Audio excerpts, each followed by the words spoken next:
ദൈവനാമത്തിന് മഹത്വമുണ്ടാകട്ടെ.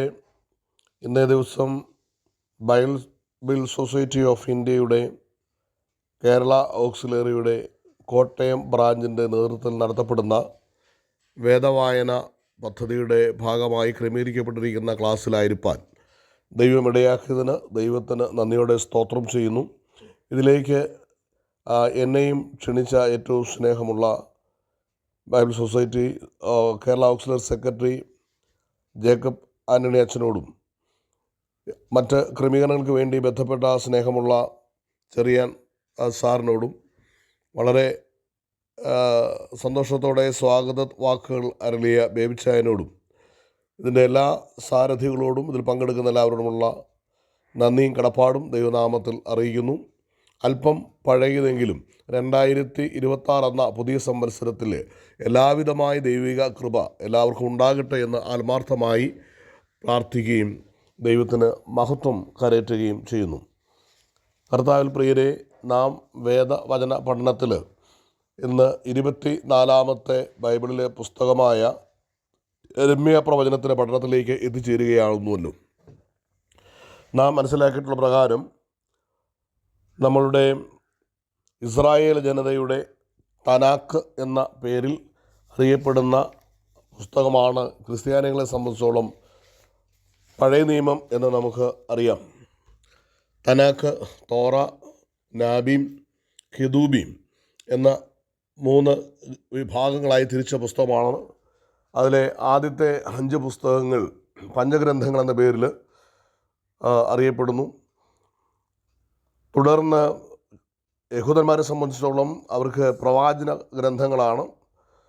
അതിൽ ഫോർമർ പ്രോഫറ്റ്സ് ആയിട്ട് ജോഷുവ, ജഡ്ജസ്, സാമുവേൽ 1-2 പുസ്തകങ്ങളും രാജാക്കന്മാർ 1-2 പുസ്തകങ്ങളും, ലേറ്റർ പ്രോഫറ്റ്സ് ആയിട്ട് ഐസയ, ജെറമിയ, എസെക്കിയേൽ, പിന്നീട് 12 പുസ്തകങ്ങൾ അടങ്ങിയ ഒരു ചുരുളായിട്ട് നമ്മൾ 12ആയിട്ട് ഭാഗിച്ചിരിക്കുന്ന പുസ്തകത്തെ ഒന്നായിട്ട് അവർ കാണുന്നു. 12 മൈനർ പ്രോഫറ്റ്സ് എന്ന പേരിലാണ് അതിന് അവർ മനസ്സിലാക്കുന്നത്. 3ാമത്തെ സെക്ഷനായ കെതൂബീം ഹിസ്റ്റോറിക്കൽ ഡോക്യുമെൻസുകളാണ് കൂടുതലും. പോയട്രിക് ബുക്സും 5 മഗല്ലോത്സ് അല്ലെ സ്ക്രോൾസ് എന്നറിയപ്പെടുന്ന പുസ്തകങ്ങൾ, മറ്റ് റൈറ്റിങ്സ് എല്ലാം ചേർന്ന 24 പുസ്തകങ്ങളുടെ സഞ്ചയമാണ് യഹൂദ തനാക്കിൽ ഉള്ളത്. എന്നാൽ അതിനെ ക്രൈസ്തവ ഗ്രന്ഥമായി പരിവർത്തനം ചെയ്യപ്പെട്ട സമയങ്ങളിൽ ഈ 24 പുസ്തകത്തെ അവർ 39 പുസ്തകമായി വിഭജിച്ചു എന്ന് നമുക്ക് കാണുവാനായിട്ട് സാധിക്കും. വാസ്തവത്തിൽ ഈ 39 പുസ്തകത്തിൽ എസ്രാ നെഹമ്യാവിനെ ഒരു പുസ്തകമായി കണ്ടുകൊണ്ട് 38 പുസ്തകങ്ങളും നമുക്ക് എബ്രായ വിശ്വാസ സമൂഹത്തിൻ്റെതാണ് എന്നുള്ള സംശയമില്ല. എന്നാൽ ക്രൈസ്തവ വിശ്വാസ ധാരയിലേക്ക് അതിന് പരിഗണിക്കപ്പെട്ടപ്പോൾ ഈ 39 പുസ്തകങ്ങൾ അടങ്ങിയ ഒരു പഴയ നിയമ ഗ്രന്ഥ സമാഹാരമാണ് നമുക്ക് ലഭിച്ചിരിക്കുന്നത്. അതിൽ നമ്മളെ സംബന്ധിച്ചോളം 24ാമത്തെ ഗ്രന്ഥമാണ് പ്രവാചക ഗ്രന്ഥമായ യിരെമ്യാ പ്രവചനം. അതേസമയം യഹൂദന്മാരുടെ പുസ്തകക്രമത്തിൽ അത് 11ാമത്തെ പുസ്തകമായിട്ടാണ് വരിക. നാം മനസ്സിലാക്കിയിട്ടുള്ള പ്രകാരം തന്നെ വേദപുസ്തകത്തിൻ്റെ ഈ സ്ട്രക്ചർ, പ്രത്യേകിച്ച് 3 ഫോൾഡ് സ്ട്രക്ചർ വളരെ പ്രധാനമായ ഒരു കാര്യം നമ്മെ ഓർപ്പിക്കുന്നുണ്ട്. ഒന്ന് നിയമ ഘടനയാണ്, ഭരണഘടനയാണ്. നമ്മൾ കഴിഞ്ഞ ദിവസം നമ്മുടെ രാഷ്ട്രത്തിൻ്റെ റിപ്പബ്ലിക് ദിനം, ഭരണഘടനാ ദിനം നമ്മൾ ആചരിച്ചവരാണ്. ഇസ്രായേൽ ജനത്തിൻ്റെയും ഭരണഘടന വാസ്തവത്തിൽ ഈ തോറ എന്ന് പറയപ്പെടുന്ന പഞ്ചഗ്രന്ഥങ്ങളാണ് എന്നുള്ള സംശയമില്ല.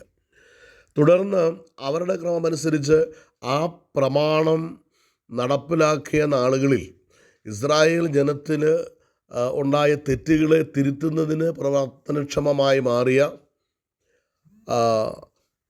നീതിന്യായ വ്യവസ്ഥയെ സൂചിപ്പിക്കുന്ന ജുഡീഷ്യറി സിസ്റ്റത്തിൻ്റെ പ്രവാചക ഗ്രന്ഥങ്ങളാണ് അവരുടെ ഗ്രന്ഥത്തിൽ നമുക്ക് പഠിക്കാനായിട്ട് കഴിയുക. തുടർന്ന് ഈ പ്രമാണങ്ങൾ എപ്രകാരമാണ് എക്സിക്യൂട്ടീവ് ചെയ്യപ്പെട്ടത് എന്ന് വിവരിക്കുന്ന വിവരണങ്ങൾ അടങ്ങുന്ന പുസ്തകങ്ങളും അവർ ക്രമീകരിച്ചിട്ടുണ്ട്. അഥവാ യഹൂദ ഗ്രന്ഥങ്ങൾ നമുക്ക് കാണുവാൻ കഴിയുന്നുണ്ട്. എന്നാൽ ക്രൈസ്തവ പുസ്തക ക്രമീകരണത്തിൽ അങ്ങനെയല്ല വന്നിരിക്കുന്നത്. യഹൂദന്മാരെ പോലെ തന്നെ ആദ്യത്തെ 5 പുസ്തകങ്ങളും നിയമസംഹിതയാണ്, ഭരണഘടന എന്ന് നമുക്ക് പറയാനായിട്ട് കഴിയും. ആ ഭരണഘടന ലഭിച്ച ഇസ്രായേൽ ജനത അത് എപ്രകാരമാണ് എക്സിക്യൂട്ട് ചെയ്തത്? ന്യായാധിപന്മാരുടെ കാലത്തും അതുപോലെ തന്നെ രാജാക്കന്മാരുടെ കാലത്തും അവർ അത് നിറവേറ്റുന്നതിൽ, നടപ്പാക്കുന്നതിൽ അവർക്ക് എന്താണ് സംഭവിച്ചത് എന്നുള്ള ഡീറ്റെയിൽസാണ് നമുക്ക് യോശുവ മുതൽ ഒരുപക്ഷെ ഉത്തമ ഗീതം വരെയുള്ള പുസ്തകങ്ങളിൽ നമുക്ക് പഠിക്കുവാനായിട്ട് കഴിയുക. തുടർന്ന് വരുന്ന മൂന്നാമത്തെ ആയിരിക്കുന്ന പ്രവാചക ഗ്രന്ഥത്തിൽ നാം മനസ്സിലാക്കുന്നത് അതിലെല്ലാം വ്യത്യസ്തമായി ഈ ദൈവത്തിൻ്റെ പ്രമാണം പ്രാവർത്തികമാക്കുന്ന സമയങ്ങളിൽ ഇസ്രായേലിലും യഹൂദയിലും സംഭവിച്ച അതേ അപജയങ്ങൾക്കെതിരെ ശക്തമായ കറക്റ്റീവ് ഫോഴ്സ് എന്ന നിലയിൽ അത് നീതി ന്യായ വ്യവസ്ഥയ്ക്ക് വേണ്ടി ജുഡീഷ്യറി സിസ്റ്റത്തിന് വേണ്ടി നിലകൊള്ളുന്ന പ്രവാചകന്മാരുടെ ശബ്ദത്താൽ നിറഞ്ഞിരിക്കുകയാണ്. ഈ 3 വിധത്തിലുള്ള സംവിധാനം ആധുനിക ജനാധിപത്യ രാഷ്ട്രത്തിൻ്റെ വ്യവസ്ഥയുടെ ഭാഗമായി മാറി എന്നുള്ളതും ഏറ്റവും പ്രധാനപ്പെട്ട കാര്യമാണ്. ന്യായാധിപ കാലത്തും അതോടൊപ്പം തന്നെ രാജാക്കന്മാരുടെ ഭരണകാലത്തും പ്രമാണത്തിൽ നിന്ന് ജനം അന്യപ്പെടുന്ന അവസരങ്ങളിൽ അവിടെ മൂന്നാമത്തെ സെക്ഷൻ എന്ന നിലയിൽ അവിടെ ജുഡീഷ്യറി സിസ്റ്റം അവിടെ നമുക്ക് മനസ്സിലാക്കാൻ കഴിയുന്നത് പ്രവാചക ഗ്രന്ഥങ്ങളിലൂടെയാണ്. അങ്ങനെ ഒരു ശക്തിയേറിയ ഒരു ജനാധിപത്യ രാഷ്ട്ര സംവിധാനത്തിനുള്ള സകല സെറ്റപ്പും നമുക്ക് കാണുവാനായിട്ട് വേദപുസ്തകത്തിന്റെ ഈ പഴയ നിയമ ഗ്രന്ഥത്തിൽ തന്നെ നമുക്ക് 39 പുസ്തകത്തിൽ കാണുവാനായിട്ട് സാധിക്കും. ഒരു നിയമനിർമ്മാണം അവിടെയുണ്ട്, അഥവാ അത് എക്സിക്യൂട്ട് ചെയ്യപ്പെടുന്ന ഒരു സിസ്റ്റം ഉണ്ട്. ആ സിസ്റ്റത്തിനും ഉണ്ടാകുന്ന സകല തിന്മയ്ക്കെതിരെ ശക്തമായി നിലകൊള്ളുന്ന പ്രവാചക ദൗത്യത്തിന് ജുഡീഷ്യറിയുടെ ഇടപെടലുകൾ പ്രവാചകന്മാരിലൂടെ നമ്മൾ കാണുന്നുണ്ട്. ഒരുപക്ഷെ ആധുനിക രാഷ്ട്ര സംവിധാനത്തിന് അടിസ്ഥാനമായി തീരുന്നത് തിരുവെഴുത്താണ് എന്ന് പറയുന്നതിന് യാതൊരു സംശയമില്ല. ആകയാൽ ദൈവരാജ്യം എന്ന് പറയുന്നതും ഇതുമായിട്ട് നമുക്ക് ബന്ധപ്പെടുത്തി പഠിക്കുന്നതിൽ തെറ്റില്ല. അതിലെ ഞാൻ പറഞ്ഞുവല്ലോ, നമുക്ക് ലഭ്യമാകുന്ന വേദപുസ്തകം അത് മനുഷ്യന് ലഭ്യമായ അറിവുകളോടുള്ള ബന്ധത്തിൽ നമുക്ക് 2 തരത്തിലുള്ള അറിവുകൾ ഇന്ന് നാം ഇൻവോൾവ് ചെയ്യുന്നുണ്ട് നമ്മുടെ ജീവിതത്തിൽ. പ്രത്യേകിച്ച് ഒരു അറിവിന്റെ പ്രത്യേകത അത് വെളിപ്പെടുത്തപ്പെട്ട അറിവുകളാണ്. സർവശക്തനായ ഒരു ദൈവം നിന്നും ദൈവത്തിന് തിരിഹിതമായ വ്യക്തിത്വങ്ങളിലൂടെ ജനതയോട് ദൈവം ഇടപെട്ടു എന്ന് നാം തിരിച്ചറിയുന്ന റെവലേറ്ററി നോളജ്, അത് ഒരു അറിവായിട്ട് നമ്മൾക്ക് ലഭ്യമാവുന്നു. എന്നാൽ നമ്മളുടെ തലമുറ ഉൾപ്പെടെയുള്ള ആധുനിക ലോകം തിങ്കളാഴ്ച മുതൽ ഒരുപക്ഷെ ഞായറാഴ്ച വരെയും ഏർപ്പെടുന്ന ഇടം എന്ന് പറയുന്ന അറിവിന്റെ തലം എന്ന് പറയുന്നത് ഒരു റാഷണൽ നോളജിന്റെ തലമാണ്, അഥവാ സയന്റിഫിക് നോളജിന്റെ തലമാണ്. ഈ 2 തലത്തിലുള്ള അറിവുകൾ ഇന്ന് മാനവരാശിയുടെ കൈവശങ്ങളുണ്ട് വിവിധങ്ങളായ രീതിയിൽ. എന്നാൽ ആ അറിവിനെ തമ്മിലുള്ള ക്ലാഷ് ഇന്ന് പലയിടത്തും ഉണ്ടാകുകയും ഈ റെവലേറ്ററി നോളജിൽ നിന്ന് ഹൃദയങ്ങൾ വരെ മാറിപ്പോകുന്ന തരത്തിൽ നമ്മൾ മനസ്സിലാക്കുകയും ചെയ്യുന്നു. അടുത്ത കാലത്ത് വിശ്വാസത്തെക്കുറിച്ചുള്ള ഒരു ഇവാലുവേഷനെ കുറിച്ച് വായിക്കുവാൻ ഇടയായപ്പോൾ അവിടെ ഇപ്രകാരം വായിക്കാനായിട്ട് ഇടയായി. 30% ആഗോള ജനസംഖ്യയിൽ 30% ത്രിയേക ദൈവത്തിലാണ് വിശ്വസിക്കുന്നത്. 25% ഏക ദൈവ വിശ്വാസ സമൂഹമാണത്. അതുപോലെ തന്നെ 16% ദൈവം ഇല്ല എന്ന് സയന്റിഫിക് അടിസ്ഥാനത്തിൽ വിശ്വസിക്കുന്ന ഒരു ജനത അവിടെ വളർന്നുകൊണ്ടിരിക്കുകയാണ്. 15% അതെ ബഹുദൈവ വിശ്വാസത്തിൽ അധിഷ്ഠിതമായ ജനമായി അത് ഈ ലോകത്തിൽ കാണപ്പെടുന്നു എന്നും 6% ബുദ്ധമതവുമായി ബന്ധപ്പെട്ടുള്ള വിശ്വാസത്തിലാണെന്നും അതോടൊപ്പം തന്നെ താഴെ വരുന്ന 8% വിവിധങ്ങളായ ഫോക്ക് റിലിജിയൻ എന്ന പേരിൽ അറിയപ്പെടുന്ന വിവിധ വിശ്വാസത്തിലാണെന്നും വായിക്കുവാൻ മനസ്സിലാക്കുവാനും സാധിച്ചു. എന്നാൽ ഈ വിശ്വാസങ്ങളുടെ മധ്യത്തിൽ ഇപ്പോൾ കടന്നു വരുന്ന ഈ 2 നോളജും തമ്മിലുള്ള ക്ലാഷ് വാസ്തവത്തിൽ ആത്മാർത്ഥമായി എല്ലാ ദൈവവിശ്വാസ സമൂഹവുമാണ് അതിന്റെ പരിഹാരത്തിനുള്ള അല്ലെങ്കിൽ അതിനെ സത്യസന്ധമായി തിരിച്ചറിഞ്ഞുകൊണ്ട് മനുഷ്യ ജീവിതത്തില് ദൈവിക വെളിപ്പാടുകളെ എത്തിക്കുന്നതിന് മുഖാന്തരമായി തീരേണ്ടത്. അതിന് തീർച്ചയായും ഇപ്രകാരമുള്ള പ്രവർത്തനങ്ങൾ സാധ്യമാകുന്നു എന്നുള്ളത് യാതൊരു സംശയമില്ല. ദൈവവിശ്വാസത്തിൽ അധിഷ്ഠിതമായ റെവലേറ്ററി നോളജില് ദൈവം, അതുപോലെ തന്നെ മനുഷ്യൻ, ഈ ഭൂമിയിലെ ജീവിതം, അതോടൊപ്പം തിന്മയ്ക്ക് കാരണമാകുന്ന ദുഷ്ടസ്വാധീനം അവ വളരെ വ്യക്തമായി പഠിപ്പിക്കുമ്പോൾ കേവലം 1387 കോടി സംവത്സരങ്ങൾക്ക് മുൻപുണ്ടായ മഹാവിസ്ഫോടനവും അതിനെ തുടർന്നുണ്ടായ വികസനപരമായ പ്രപഞ്ചത്തിന്റെ വളർച്ചയും പിന്നെ ജീവന്റെ ആവിർഭാവവും പരിണാമവും എല്ലാം ആയിട്ട് ശാസ്ത്രം മുമ്പോട്ട് നീങ്ങുമ്പോൾ കേവലം 4 എനർജി മാത്രം കണ്ടെത്തിക്കൊണ്ട് ആ തരത്തിൽ ചിന്തിച്ചു പോകുന്നു. ഈ രണ്ട് ചിന്തകളെ ഏകോപിപ്പിച്ചുകൊണ്ട് വിശ്വാസത്തിന്റെ വഴികളെ ഈ നാളിൽ എത്തിക്കുവാൻ ഈ പഠന മാർഗം വേദപുസ്തക വായന അതെ നമ്മളെ സഹായിക്കുമെന്നുള്ള യാതൊരു സംശയമില്ല. ഇതിനോടകം തന്നെ പഴയ നിയമത്തിലെ പ്രധാനപ്പെട്ട കാര്യങ്ങളെല്ലാം നമുക്ക് കടന്നു പോകാനായിട്ട് സാധിച്ചു. കാരണം 23 പുസ്തകത്തിലേക്ക് നമ്മൾ എത്തുവാനായിട്ട് ഇടയായല്ലോ. 24 പുസ്തകത്തിന്റെ അത് പ്രവാചക ഗ്രന്ഥത്തിലാണ് നമുക്ക് അതിനെ മനസ്സിലാക്കുവാനായിട്ട് കഴിയുന്നത്. യെരമ്യ പ്രവാചകനെ കുറിച്ചുള്ള പ്രവാചകനാണ് അതിനകത്തുള്ളത്. അദ്ദേഹത്തെ കുറിച്ച് നമുക്ക് ജീവിതരേഖ മനസ്സിലാക്കുവാനായിട്ട് സാധിച്ചാൽ യഹൂദ്യയിലാണ്, അല്ലെങ്കിൽ BC 930 ശേഷം രാജ്യം രണ്ടായിട്ട് വിഭജിക്കപ്പെടുന്ന കാലഘട്ടത്തിന് ശേഷം അവശേഷിച്ച 2 ഗോത്രങ്ങൾ അടങ്ങുന്ന തെക്കേ യഹൂദ്യ എന്ന പേരിൽ അറിയപ്പെട്ട രാജ്യത്തിന്റെ ചരിത്രത്തോടുള്ള ബന്ധത്തിലാണ് നമുക്ക് യെരമ്യ പ്രവാചകനെ കാണുവാനായിട്ട് സാധിക്കുക. അദ്ദേഹത്തിന്റെ ദേശത്തെ കുറിച്ച് പറഞ്ഞുകൊണ്ട് തന്നെയാണ് അദ്ദേഹം 1-ാം അധ്യായം ആരംഭിക്കുന്നത്. അദ്ദേഹം യെരുശലേമിന് വടക്കുള്ള അനാഥോത്ത് എന്ന പുരോഹിത ഗ്രാമത്തിലെ ഒരു പുരോഹിതനായ ഹിൽക്കിയാവിന്റെ മകനാണ്. അപ്പൊ പുരോഹിത ഗോത്രം എന്നുള്ള ലേവ്യ ഗോത്രമാണ് നമുക്കറിയാം. ആകയാൽ ആരാധിക്കുന്ന മാതാപിതാക്കളുടെ ഒരു മകനായി ജനിക്കുവാൻ ഭാഗ്യം സിദ്ധിച്ച ഒരു ബാലനെന്ന നിലയിലാണ് ആദ്യ അധ്യായത്തിൽ നമുക്ക് യെരമ്യാവ് എന്ന ബാലനെ കാണുവാനായിട്ട് സാധിക്കുക. യെരമ്യ എന്ന പദത്തിന്റെ അർത്ഥം നമുക്ക് ഇതിനോടൊക്കെ നിങ്ങൾ മനസ്സിലാക്കിയിട്ടുണ്ട് എന്ന് ഞാൻ കരുതുന്നു. അത് ദൈവം ഉയർത്തുന്നു, ദൈവം സ്ഥാപിക്കുന്നു. ലോർഡ് എക്സോട്സ് എന്ന പേരിൽ ലോർഡ് എസ്റ്റാബ്ലിഷ് എന്ന ഒക്കെയും അർത്ഥം വരുന്ന പദമായിട്ടാണ് വ്യാഖ്യാതാക്കളിൽ നിന്ന് നമുക്ക് മനസ്സിലാക്കുവാനായിട്ട് സാധിക്കുന്നത്.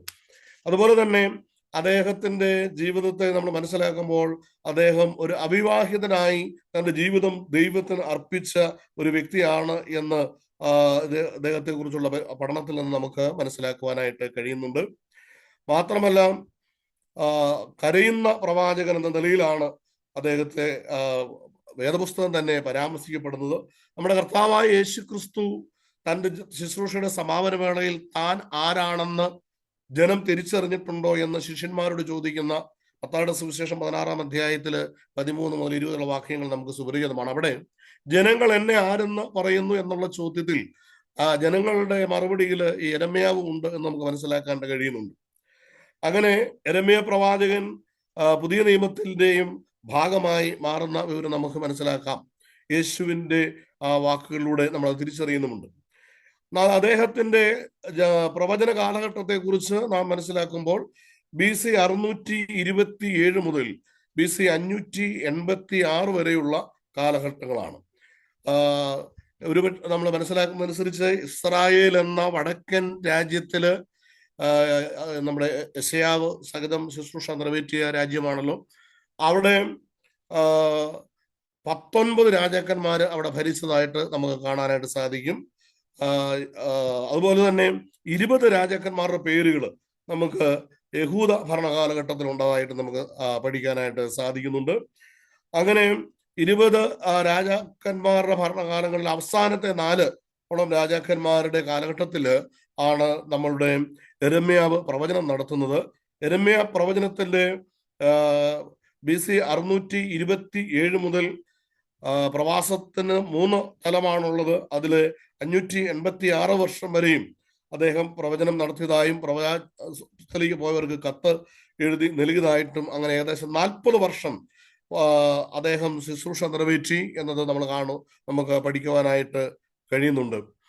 മാത്രമല്ല അദ്ദേഹത്തിന്റെ ശുശ്രൂഷ കാലത്ത് ആണ് വേദപുസ്തകം എഴുതുന്നതിനെ കുറിച്ചുള്ള അല്ലെങ്കിൽ പ്രവചനങ്ങൾ എഴുതി സൂക്ഷിക്കുന്നതിനുള്ള ശ്രമം അദ്ദേഹത്തിന്റെ ബാല്യക്കാരൻ എന്നല്ല അറിയപ്പെട്ട ബാരൂക്കിലൂടെ അത് സംഭവിച്ചതായിട്ട് നമുക്ക് ഇവിടെ കാണുവാനായിട്ട് കഴിയുന്നുണ്ട്. അത് രാജാക്കന്മാർക്ക് അത് അംഗീകരിക്കാനായിട്ട് കഴിഞ്ഞില്ല എന്നും രാജാവ് അതിനെ നശിപ്പിച്ചു എന്നും നമ്മൾ വായിക്കുന്നുണ്ട്. മാത്രമല്ല വീണ്ടും ഈ പ്രവചനം നമുക്ക് 52 അധ്യായങ്ങളിലൂടെ നമുക്ക് ഈ പ്രവചന ഗ്രന്ഥം നമുക്ക് എഴുതി കിട്ടുവാനായിട്ട് അല്ലെങ്കിൽ നമുക്കത് വിഭജിച്ച് ലഭിക്കുവാനായിട്ട് സാധിച്ചിട്ടുണ്ട്. പഴയ നിയമ പുസ്തകങ്ങളില് ഏറ്റവും അധികം വാക്യങ്ങളുള്ള സങ്കീർത്തനമാണെന്ന് നമുക്കറിയാം.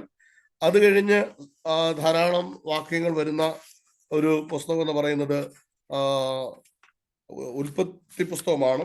ഉൽപ്പത്തി പുസ്തകം കഴിഞ്ഞു കഴിഞ്ഞാൽ പിന്നെ നമുക്ക് ലഭിക്കുന്ന മൂന്നാമത് ഏറ്റവും അധികം 1364 വാക്യങ്ങളുള്ള ഒരു ഗ്രന്ഥമായിട്ടാണ് നമുക്ക് ഈ പ്രവചന പുസ്തകത്തെ നമുക്ക് മനസ്സിലാക്കുവാനായിട്ട് സാധിക്കുന്നത്. അങ്ങനെ വേദപുസ്തകത്തിൽ അത് കഴിഞ്ഞാണ് കാര്യം 66 അധ്യായം യെശയ്യാ പ്രവചനത്തിനുണ്ടെങ്കിലും അത്രയും വാക്യങ്ങൾ, അല്ലെങ്കിൽ യെരമ്യാ പ്രവചനത്തിന്റെ അത്രയും വാക്യങ്ങൾ അവിടെ ഉള്ളതായിട്ട് പറയപ്പെടുന്നില്ല. 1200-ലധികം വാക്യങ്ങളാണ് യെശയ്യാ പ്രവചനത്തിൽ നമുക്ക് കാണുവാനായിട്ട് സാധിക്കുന്നത്. എന്നാൽ ഈ പുസ്തകത്തില് 1364 വാക്യങ്ങൾ യെരമ്യാ പ്രവചനത്തിലൂടെ നമുക്ക് പഠിക്കാനും മനസ്സിലാക്കാനും നമുക്ക് സാധിക്കുന്നുണ്ട്. എന്നാൽ ഇതിലെ ഏറ്റവും പ്രധാനപ്പെട്ട സാഹചര്യം എന്ന് പറയുന്നത് ദൈവത്തിന്റെ ജനം ദൈവത്തിന്റെ പ്രമാണത്തിൽ നിന്ന് അകന്നുപോയി എന്ന് നിലവിളിക്കുന്ന അവസ്ഥയാണ്. ഒരുപക്ഷെ കരയുന്ന ദൈവത്തിൽ നിന്ന് അകന്നു പോയതിനാൽ കരയുന്ന പ്രവാചകനെ നമുക്ക് ഈ പുസ്തകത്തിൽ വായിക്കുമ്പോൾ കണ്ടുമുട്ടാം. മാത്രമല്ല, ജനം അനുഭവിക്കുന്ന ഭീകരമായ ദുരന്തങ്ങളുടെ ശക്തമായ വിവരണങ്ങൾ നമുക്ക് ഈ വേദഭാഗത്തു നിന്ന് നമുക്ക് മനസ്സിലാക്കുവാനായിട്ട് സാധിക്കും. അതോടൊപ്പം തന്നെ 3 പ്രാവശ്യമായിട്ട് ഈ അടിമത്തത്തിന്റെ അവസ്ഥയിലേക്ക്, ദൈവത്തിന്റെ ശിക്ഷാവിധി, ദൈവത്തിന്റെ കൽപ്പന അനുസരിക്കുന്നതിൽ പരാജയപ്പെട്ട ജനത്തിന്റെ മേൽ വരുന്ന 4 പ്രധാനപ്പെട്ട ശിക്ഷയെക്കുറിച്ച് ഇവിടെ ഈ പുസ്തകം നമ്മുടെ മുമ്പിൽ അവതരിപ്പിക്കുന്നുണ്ട്. ഒന്നാമത്, അവർ നേരിടുന്ന പ്രധാനപ്പെട്ട ശിക്ഷ എന്ന് പറയുന്നത് വാസ്തവത്തിൽ ക്ഷാമമാണ്. രാജ്യം മുഴുവൻ സാമ്പത്തികമായും അതുപോലെ തന്നെ ആത്മീയമായും തകർക്കപ്പെടുകയാണ്. ആ തകർച്ചയുടെ ഫലമായി ജനത്തിനുണ്ടാകുന്ന ദാരിദ്ര്യം, കൊടിയ ദാരിദ്ര്യത്തെ കുറിച്ചുള്ള പരാമർശങ്ങൾ ദൈവശിക്ഷയായി നമുക്ക് ഇവിടെ മനസ്സിലാക്കുവാനായിട്ട് സാധിക്കുന്നുണ്ട്. രണ്ടാമത് വരുന്നത്, അവർക്ക് ക്ഷാമം പോലെ തന്നെ വ്യാധികൾ, രോഗങ്ങൾ ഇവരെ ബാധിക്കുന്നു. ഇസ്രായേലിലെ ജനം നേരിടുന്ന വലിയ രോഗങ്ങൾ. മൂന്നാമത് അവരെ ബാധിക്കുന്നത് യുദ്ധമാണ്. ആ ഓരോ യുദ്ധവും തീർച്ചയായും ജനസംഖ്യയുടെ എണ്ണം വളരെ കുറയ്ക്കുന്നതായിട്ട് നമുക്ക് അവിടെ കാണാനായിട്ട് കഴിയും. നാലാമതാണ് പ്രവാസം. അത് ഏറ്റവും അവസാനമായി അവിടെ സംഭവിച്ചതായിട്ട് നമുക്ക് അവിടുന്ന് മനസ്സിലാക്കാനായിട്ടും കഴിയുന്ന ഒരു കാര്യമാണ്. അപ്പൊ ഈ 4 തരത്തിലുള്ള ശിക്ഷ ഈ ജനത്തിന് എന്തുകൊണ്ടുണ്ടായി എന്ന് തിരിച്ചറിയുക എന്നതാണ് വാസ്തവത്തില് ഈ വേദപുസ്തക വായനയുടെ ഏറ്റവും പ്രധാനപ്പെട്ട ഒരു കാര്യമായി ഞാൻ മനസ്സിലാക്കുന്നത്.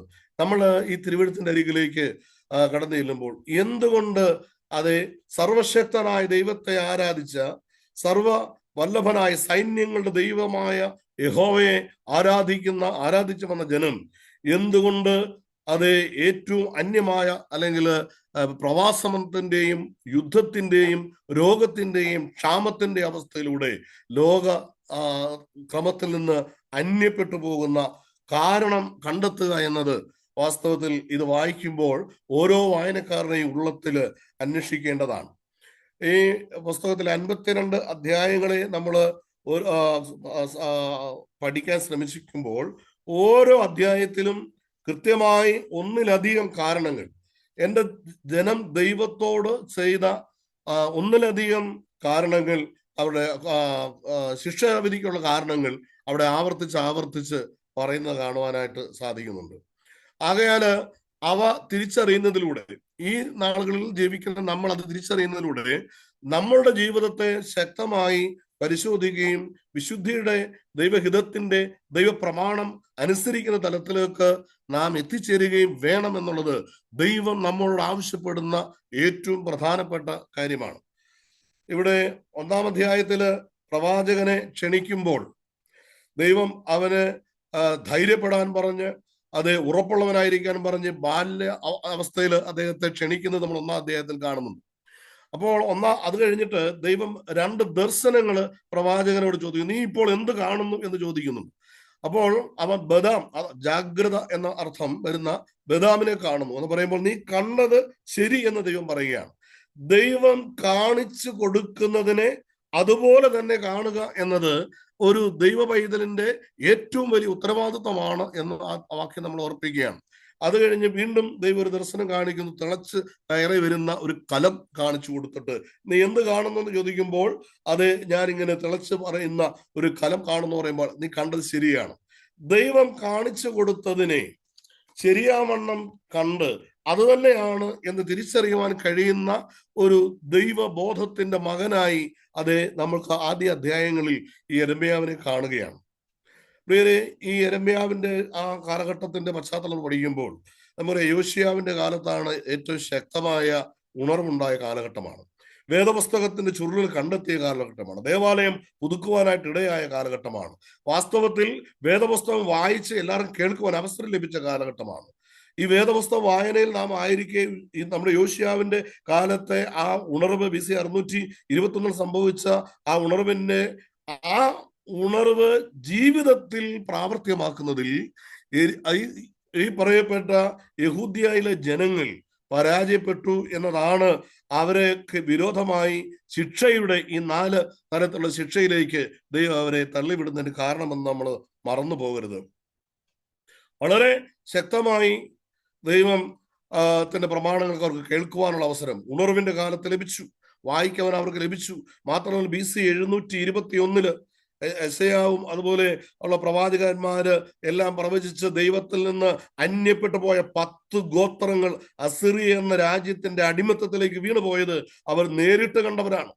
അത് അന്യദൈവങ്ങളെ ആരാധിച്ചും അതുപോലെ തന്നെ വിഗ്രഹങ്ങളെ സേവിച്ചും ദൈവത്തിന്റെ ന്യായപ്രമാണം ഇസ്രായേൽ ജനത്തിന് സർവശക്തനായ ദൈവം മോശയിലൂടെ എഴുതി നൽകിയ 613 പ്രമാണങ്ങൾ, 10 കൽപ്പന ഉൾപ്പെടെയുള്ള 613 പ്രമാണങ്ങൾ ഇസ്രായേൽ ജനം അതേ പാടെ മറന്ന് അവർക്ക് ഇഷ്ടമായ രീതിയിൽ അവർ ജീവിച്ചപ്പോൾ അതിന്റെ തക്കതായ ശിക്ഷയെ സർവശക്തനായ ദൈവം അത് യെരൂശലേമിൽ പാർത്തിരുന്ന യഹൂദയിലെ ജനങ്ങൾ മുമ്പാകെ കൃത്യമായി അസിറിയ എന്ന മറ്റൊരു രാജ്യത്തിലെ അതിനെ ശക്തിപ്പെടുത്തിക്കൊണ്ട് അവർ വന്ന് അവരെ കീഴടക്കി അവർ രാജ്യത്ത് തന്നെ തകർന്നു പോയത് അവർ കണ്ടതാണ്.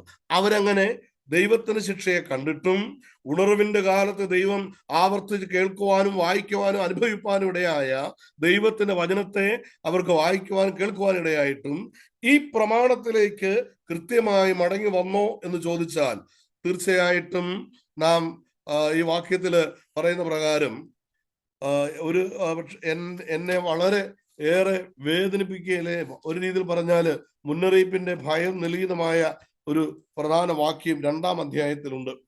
ഞാൻ പറഞ്ഞ ഓരോ അധ്യായത്തിലും ഇസ്രായേൽ ജനത്തിന് പറ്റിയ ആ അപകടം തന്നെ, ആ അവസ്ഥ തന്നെ യെരൂശലേമിലും അതുപോലെ ദേവാലയം ഉണ്ടായിരുന്നു, പ്രവാചകൻ ഉണ്ടായിരുന്നു, രാജാവുണ്ടായിരുന്നു. അതെ, ഈ വ്യക്തികളെല്ലാം ഉണ്ടായിട്ടും യഹൂദിയുടെ ജനവും ഈ ദൈവത്തിന്റെ പ്രമാണത്തിൽ നിന്ന് അകന്നുപോയി എന്ന് ആവർത്തിച്ച് പ്രഖ്യാപിക്കുന്ന വേദവാക്യങ്ങൾ നമുക്ക് കാണുവാനായിട്ട് സാധിക്കും. അതിൽ 2-ാം അധ്യായത്തിലെ 12-ാം വാക്യം അത് എന്നെ ഏറെ വേദനിപ്പിച്ചൊരു വാക്യമാണ്.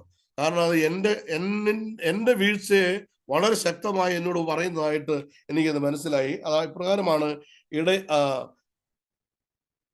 ഇടയന്മാര് 8-ാം വാക്യം, യഹോവ എവിടെയെന്ന് പുരോഹിതന്മാർ അന്വേഷിച്ചില്ല. യഹോവയെ അന്വേഷിച്ചില്ല. ആരന്വേഷിച്ചില്ല? പുരോഹിതന്മാർ അന്വേഷിച്ചില്ല. ദൈവജനത്തിനും അതേ ദൈവത്തിന് മുൻപേ അതേ മധ്യസ്ഥ വഹിച്ചുകൊണ്ട് ജനത്തിന് വേണ്ടി അത് ദൈവത്തോടും ദൈവത്തിന്റെ ഹിതങ്ങളെ ജനത്തോടും അറിയിക്കുവാൻ നിയമിക്കപ്പെട്ട പുരോഹിത ദൗത്യം ലഭിച്ച ഇസ്രായേലിന്റെ അല്ലെങ്കിൽ യഹൂദയുടെ ആ പുരോഹിതന്മാര് അത് ചെയ്തില്ല. വീണ്ടും അവിടെ പറയുന്ന അടുത്തൊരു പദമുണ്ട് 8-ാം വാക്യത്തില്. അത് പറയുന്ന പ്രകാരമാണ്: ന്യായപ്രമാണജ്ഞന്മാർ, സ്കോളേഴ്സ് ആയിട്ടുള്ളവർ, വേദപുസ്തക പരിജ്ഞാനമുണ്ട് എന്ന് പറയപ്പെടുന്ന ആളുകളെ കുറിച്ച് അവർ പേരെടുത്ത് പറഞ്ഞിട്ട് പറയുകയാണ്: ന്യായപ്രമാണജ്ഞന്മാർ എന്നെ അറിഞ്ഞില്ല, ഇടയന്മാർ എന്നോട് അതിക്രമം ചെയ്തു, പ്രവാചകന്മാർ ബാൽ മുഖാന്തരം പ്രവചിച്ചു. ഈ ഓരോ അധ്യായത്തിലെയും ജനത്തിന്റെ കുറവുകളെ നാം ഓരോന്നോരോന്നായി പഠിച്ചു വരുമ്പോൾ നാം മനസ്സിലാക്കുന്ന ഒരു പ്രധാനപ്പെട്ട കാര്യം, ദൈവത്തിന്റെ കൽപ്പനകൾ ഓരോന്നോരോന്നായി ആവർത്തിച്ച് ലംഘിക്കപ്പെട്ട വിവരണങ്ങൾ ഇവിടെ കാണുന്നു. 2-ാം അധ്യായം നമുക്ക് എല്ലാവർക്കും സുപരിചിതമായ ഒരു വാക്കുണ്ട്, വെള്ളമില്ലാത്ത, അതെ, ദൈവത്തിന്റെ ആ സ്നേഹത്തിന്റെ ഉറവകളെല്ലാം അവർ തള്ളിക്കളഞ്ഞ് വെള്ളമില്ലാത്ത പൊട്ടക്കിണറുകളെ കുത്തി എന്ന് പറയുന്നതിലൂടെ എല്ലാം അന്യദൈവം ഉണ്ടാകരുതെന്നുള്ള കൽപ്പന അവർ മനഃപൂർവ്വമായി ലംഘിച്ചു എന്നും, വിഗ്രഹങ്ങൾ ആരാധിക്കരുത് എന്നുള്ള കൽപ്പന അവർ മനഃപൂർവ്വമായി ലംഘിച്ചുവെന്നും, തുടർന്ന് ഓരോ അധ്യായങ്ങളിലും ആവർത്തിക്കുന്നത് ദൈവിക കൽപ്പനകൾ ഓരോ വിധത്തിലും അവർ എന്നും തള്ളിക്കളയായിരുന്നു എന്നാണ്. അതിനെ പഠിക്കുമ്പോൾ എന്നെ സ്വാധീനിച്ച ഒരു പ്രധാന കാര്യം എന്ന് പറയുന്നത്, ഇവിടെ ന്യായവിധി മാത്രമല്ല, ഈ 29-ാം അധ്യായത്തിലേക്ക് നമ്മൾ കടന്നു വരുമ്പോൾ, പ്രത്യേകിച്ച് ഈ പുസ്തകത്തിന്റെ അതിലെ ഒരു വലിയ പ്രത്യാശയുടെ ചില വിവരണങ്ങൾ കൂടെ നമുക്ക് ഈ പുസ്തകത്തിൽ നിന്ന് പഠിക്കുവാനുണ്ട് എന്നുള്ളതിന് യാതൊരു സംശയമില്ല.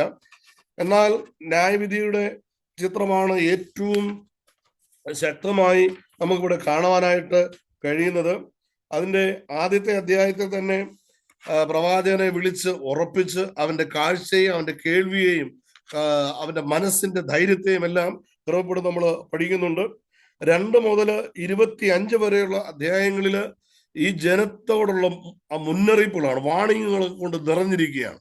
ആ വാണിങ്ങുകളിലെല്ലാം അടിസ്ഥാനമായി നമ്മൾ പഠിക്കുന്നത് ദൈവത്തിന്റെ പ്രമാണം, ദൈവം ഏൽപ്പിച്ചു കൊടുത്ത പ്രമാണം, അതെ, ദൈവം തന്റെ കരങ്ങളാൽ എഴുതിയ പ്രമാണം, അതെ, തന്റെ മോശയിലൂടെ ജനത്തിന്റെ കരങ്ങളിൽ എത്തിച്ച പ്രമാണം. പുറപ്പാട് പുസ്തകം 24-ാം അധ്യായത്തിൽ നാം വായിക്കുന്ന പ്രകാരം അവർ പ്രമാണം മുഴുവൻ വായിച്ച് കേട്ട് കഴിഞ്ഞപ്പോൾ ഞങ്ങൾ ഇത് അനുസരിക്കാമെന്ന് ദൈവത്തോട് വാക്ക് പറയുകയും, അവിടെ മോശയും നാദാബും അബിഹുവും ബാക്കി വരുന്ന 70ഓളം പേര് ചേർന്ന് അവിടെ യാഗമർപ്പിച്ച് മൃഗത്തിന്റെ രക്തത്തെ, അത് യാഗപീഠത്തിന്റെ ചുവട്ടിലും ബാക്കി പാതി രക്തത്തെ ജനത്തിന്റെ മുകളെല്ലാം തളിച്ചുകൊണ്ട് ദൈവമായിട്ട് ഉടമ്പടി ചെയ്തുകൊണ്ട് ദൈവത്തിന്റെ പ്രമാണം അനുസരിച്ച് ജീവിക്കാമെന്ന് ശക്തമായി വാക്ക് പറഞ്ഞവരാണ്. എന്നാൽ ആ ഓരോ പ്രമാണവും ലംഘിച്ചതിനാലുള്ള മുന്നറിയിപ്പുകളാണ് 2-ാം അധ്യായം മുതൽ 25-ാം അധ്യായം വരെ നമുക്ക് കാണുവാനായിട്ട് സാധിക്കുന്നത്.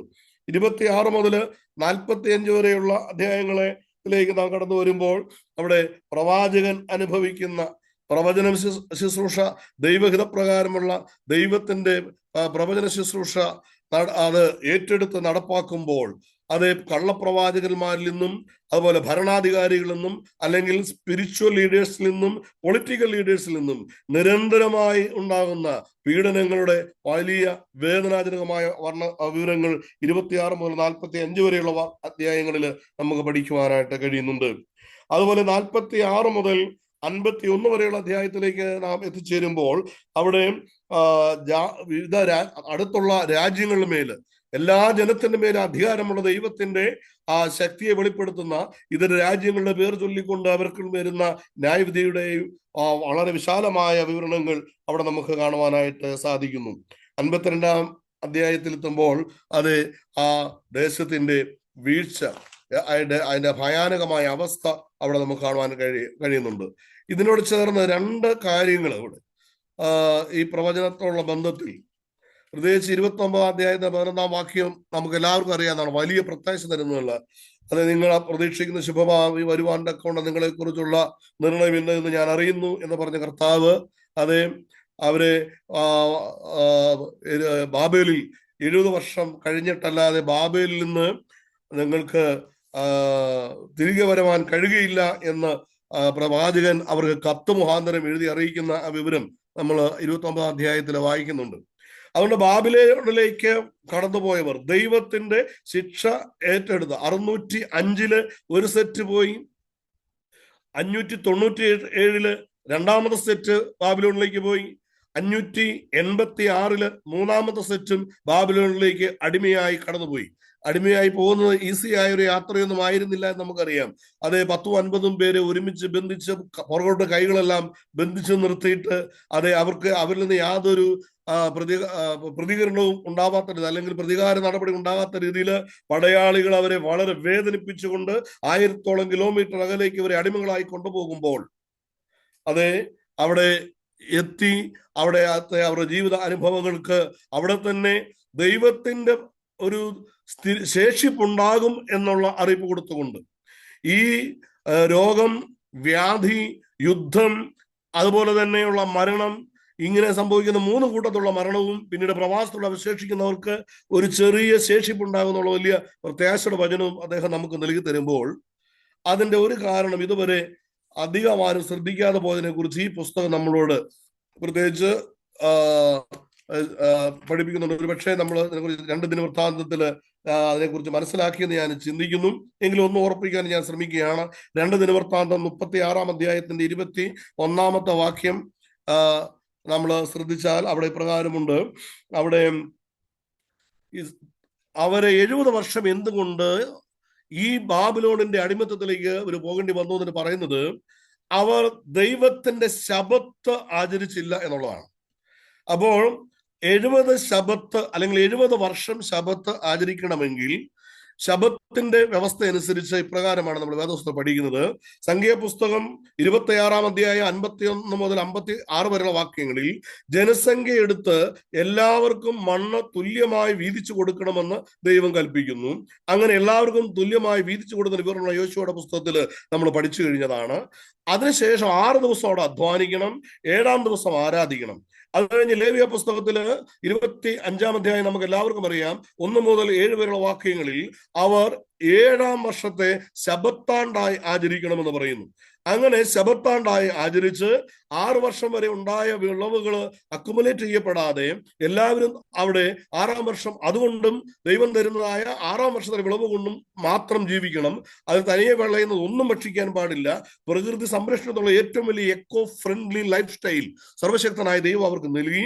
അത് മാത്രമല്ല, അങ്ങനെ 49 വർഷം കഴിയുമ്പോൾ അല്ലെങ്കിൽ 50-ാമത്തെ വർഷം വീണ്ടും താന്താങ്ങളുടെ അവകാശത്തിലേക്ക് മടങ്ങി വരണമെന്ന് ദൈവം കൽപ്പിച്ചുകൊണ്ട് അതിന്റെ അർത്ഥത്തിൽ വീണ്ടും ജനസംഖ്യ എടുത്ത് താന്താങ്ങൾ എന്ന് പറയുന്നവർ എത്ര പേരുണ്ടോ അത്ര പേരുടെ എണ്ണം വീണ്ടും എടുത്ത് അവർക്ക് ജീവിക്കുവാൻ മണ്ണിനെ വീണ്ടും വീതിച്ചു കൊടുക്കണമെന്ന് ദൈവം കൽപ്പിക്കുമ്പോൾ അത് എല്ലാ 7 വർഷത്തെ ശബത്താണ്ടുകളും 50 വർഷത്തിൽ ഒരിക്കൽ നടക്കേണ്ടത് യോബേൽ സംവത്സരവും നമ്മൾ പഠിക്കുന്ന ഒറ്റ പുസ്തകങ്ങളില് ഇതുവരെ ഇസ്രായേലോ ഈ യഹൂദിയോ നടത്തിയതായിട്ട് അതിന് നേതൃത്വം നൽകിയ രാജാക്കന്മാർ അത് നടത്തിയതായിട്ട് നമ്മൾ കാണുന്നില്ല.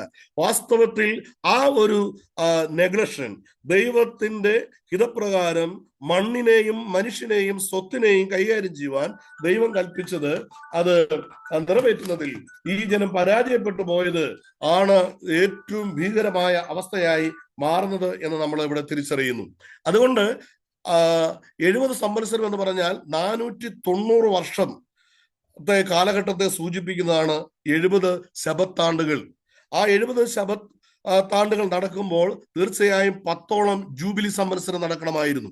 ഈ 2 കാര്യങ്ങളും നടന്നിട്ടില്ല എന്ന കാരണം ആണ് ഒരു രീതിയിൽ അത് ഈ ന്യായപ്രമാണജ്ഞന്മാരും ഇടയന്മാരും പുരോഹിതന്മാരും അറിയാതെ പോയതും അതിന്റെ ഫലമായി അതിന് അന്യദൈവങ്ങളെ ആരാധിച്ചുകൊണ്ട് ഈ പ്രമാണം തന്ന ദൈവത്തെ തള്ളിക്കളഞ്ഞുകൊണ്ടുള്ള ഒരു ജീവിതത്തിലേക്ക് അവർ മാറിപ്പോയി എന്നതും ഈ വേദപുസ്തകം നമ്മളെ പ്രത്യേക യിരെമ്യാ പ്രവചനം നമ്മളെ പഠിപ്പിക്കുന്ന ഇസ്രായേലിന്റെ അല്ലെങ്കിൽ യഹൂദയുടെ പാപപട്ടികയിൽ വരുന്ന ഏറ്റവും പ്രധാനപ്പെട്ട കാര്യമാണ്.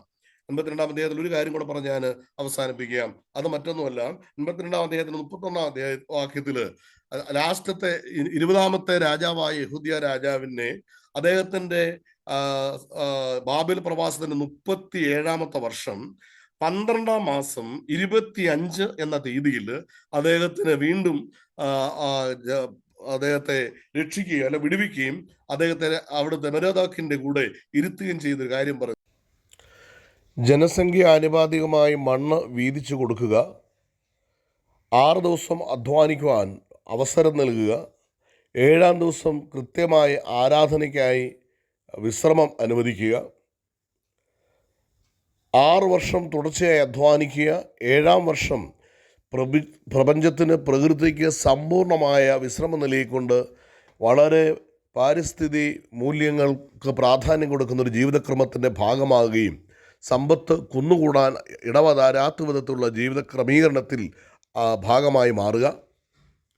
അങ്ങനെ 49 വർഷം പൂർത്തീകരിക്കുന്ന 50-ാം വർഷം താന്താങ്ങളുടെ അവകാശത്തിലേക്ക് എത്തുവാൻ താന്താങ്ങൾ എത്ര പേരുണ്ട് എന്ന് കണ്ടെത്തുന്ന സെൻസസ് നടത്തുകയും അതാത് തലമുറകൾക്ക് ലഭിച്ച അതേ ഇടങ്ങളിൽ തന്നെ അതേ 50-ാം വർഷത്തിൽ വീണ്ടും മണ്ണിൻ്റെ പുനർവിഭജനം നടത്തുകയും ചെയ്ത് ജീവിക്കുന്ന ദൈവിക ന്യായവിധിയുടെ ശക്തമായ വിവരണമാണ് നമുക്ക് ഈ വേദഭാഗങ്ങളിൽ തിരുവെഴുത്തിലൂടെ നമുക്ക് കാണുവാനായിട്ട് സാധിക്കുന്നത്.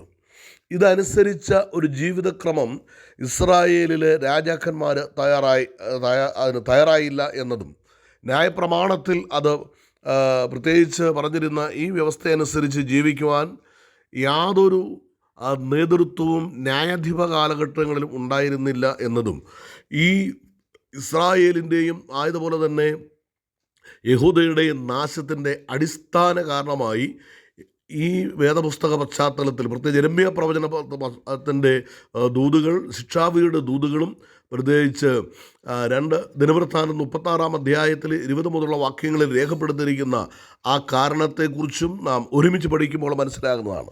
ഒരുപക്ഷെ ലോകത്തിൽ ഇതുവരെയും ഉണ്ടാകാത്ത നീതിയുടെ ഒരു ഭരണക്രമം ദൈവം ഇവിടെ വാഗ്ദത്തം നൽകിയിരുന്നു. ഇതിനെ യേശുക്രിസ്തു ദൈവരാജ്യം എന്ന പേരിൽ അത് വെളിപ്പെടുത്തുകയും ചെയ്തു.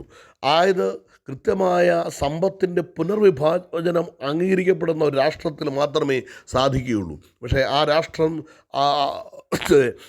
ഈ ലോകത്തിന് കാണിച്ചു കൊടുക്കുന്നതിൽ ഇസ്രായേൽ പരാജയപ്പെട്ടു, അതുപോലെ തന്നെ യഹൂദ പരാജയപ്പെട്ടു. പകരം സമ്പത്ത് കുമിഞ്ഞുകൂടിക്കൊണ്ടിരുന്ന ആദ്യകാലങ്ങളിലെ പ്രമാണത്തിലേക്ക് അവർ മടങ്ങിപ്പോവുകയാണ് ചെയ്തത്. അല്ലെങ്കിൽ ആദാം മുതൽ അബ്രഹാമിൻ്റെ കാലഘട്ടം വരെ നിലനിന്നിരുന്ന ബഹുദൈവ ആരാധനാ സമൂഹത്തിൻ്റെ സാമ്പത്തിക വ്യവസ്ഥയിലേക്ക് അവർ മടങ്ങിപ്പോവുകയാണ് ചെയ്തത് എന്ന് നമുക്ക് മനസ്സിലാക്കുവാൻ കഴിയും. ആയതുകൊണ്ടാണ് ദൈവം അവരെ മടക്കി വരുവാൻ, തിരികെ വരുവാൻ ആവർത്തിച്ച് ക്ഷണിച്ച് ദൈവത്തിൻ്റെ ഈ നീതിയുടെ രാജ്യം സ്ഥാപിക്കുവാൻ ആവശ്യപ്പെടുന്നത്. എന്നാൽ അത് അവർ ചെയ്യാതെ വന്ന സാഹചര്യത്തിൽ പിന്നീട് അത് കർത്താവായ യേശുക്രിസ്തു ഇത് വന്ന് ബോധ്യപ്പെടുത്തുകയും ദൈവരാജ്യം അപ്രകാരമാണ് എന്നവരെ പഠിപ്പിക്കുകയും ചെയ്ത് അത് ഷെയറിങ് നടത്തിയ സക്കായി ആണ് അതിന് മാതൃകയായി തീർന്നെന്ന് വെളിപ്പെടുത്തിക്കൊണ്ട് അവിടെയാണ് രക്ഷയുടെ അനുഭവം മനുഷ്യന് ലഭ്യമാകുവാൻ ഇടയാകുന്നത് പഠിപ്പിച്ചു. മാത്രമല്ല തൻ്റെ ശരീരവും രക്തവും പങ്കിട്ടുകൊണ്ട് അത് ഈ ഒരു പ്രമാണത്തെ യേശു തൻ്റെ ജീവിതത്തിലൂടെ വെളിപ്പെടുത്തുകയും ചെയ്തു. മാത്രമല്ല ഇത് കൃത്യമായി നടപ്പാക്കുവാൻ പരിശുദ്ധാത്മാവ് വരും എന്ന് പഠിപ്പിക്കുകയും കാര്യസ്ഥനായ പരിശുദ്ധാത്മാവ് വന്ന തൻ്റെ ശുശ്രൂഷയുടെ യെരുശലേമിലും ആദ്യ നാളുകളിലെ പ്രവർത്തനങ്ങൾ ദാരിദ്ര്യ നിർമ്മാർജ്ജനവും ജനത്തിൻ്റെ ആത്മീയവും ഭൗതികമായ അനുഗ്രഹമായിരുന്നു എന്നും കാണുന്നു. പക്ഷേ പിന്നീട് അത് നടപ്പാക്കുന്നതിൽ അനന്യാസും സഫരിക്കും ശേഷം ആരും തയ്യാറായില്ല. അല്ലെങ്കിൽ അന്ന് സഭയുടെ നേതൃത്വത്തിന് രാഷ്ട്രീയമായി യാതൊരു അവകാശമില്ലാതെ അതിൽ ഇംപ്ലിമെൻ്റ് ചെയ്യാൻ കഴിഞ്ഞില്ല. എന്നാൽ രാഷ്ട്രീയമായ റോമൻ സാമ്രാജ്യത്തെ ദൈവവചനത്തിൻ്റെ അരികിൽ എത്തിക്കുവാൻ ഇടപെട്ടിട്ടും അവരത് തിരിച്ചറിയാതെ പോയി. പിന്നീട് ഇതുവരെയും നടപ്പാകാതെ പോയ ഈ ദൈവരാജ്യത്തെക്കുറിച്ചുള്ള ഒരു ബോധ്യം നമ്മളിൽ ഉണ്ടാകുവാൻ ഈ യെരമ്യാ പ്രവചന പഠനവും വായനയും സാധ്യമാകുകയും യേശുവിൻ്റെ പുനരാഗമനത്തിൽ കർത്താവ് ഭരിക്കുന്ന ആ 1000 ആണ്ട് വാഴ്ചയെക്കുറിച്ചുള്ള ആ ദർശനത്തിൽ ഇതേ ഭരണം ഈ ലോകത്തിൽ ഉണ്ടാകുമെന്നുള്ള ആ ദൂത് പ്രഘോഷിക്കുന്നതിനായി തീരുവാനും ദൈവം നമ്മളെ സഹായിക്കുമാറാകട്ടെ. ആമേൻ.